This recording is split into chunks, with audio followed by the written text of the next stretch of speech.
The subject of today's lesson is the proper use of science. Now, science is presented as reality, as the ultimate proof. Someone says, well, science proves this, or science says that, then people immediately believe it. But you have to understand that science is simply a tool. It's no different than any other tool. It's really, really good at some things, and it is totally useless at other things. Now, for instance, a fishing pole. A fishing pole is used for fishing. That's what it's used for, to catch fish. Now, in this case, before I go fishing, it turns out the screw is loose on my reel, so I need to tighten the screw before I can go fishing. And, you know, you gotta get it in here so I can get the screw tightened.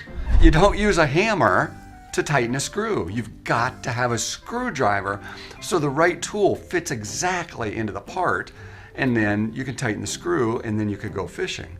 Well, even after I get the screw tightened, you know, then you've got to put bait onto the fishing pole if you're gonna catch a fish. So in this case, I've got my bait. When that fish grabs onto the lure, he's gonna be caught, and I can bring him back. Okay, he'll have a staple in his mouth. So now I can cast my bait out there and catch me a fish, right? Well, you realize it is absolutely ridiculous because I'm using the wrong tool. I don't have something that is actually gonna work in the application I desire. Now, science is the same way.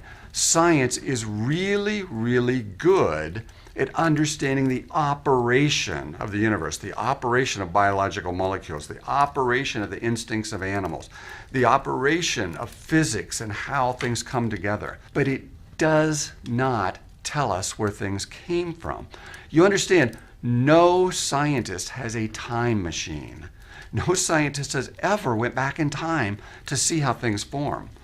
But the very laws and the very observation of science do show us whether it's possible for things to have formed themselves, whether it's possible for life to have transformed from one type of creature into another, whether it's possible for the parts to come together in their incredible complexity to have created a living creature when you examine that creature.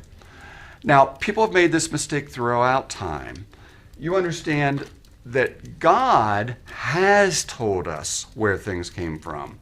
That is the correct tool when we're trying to understand where did things come from. Consult someone who was there to see it happen.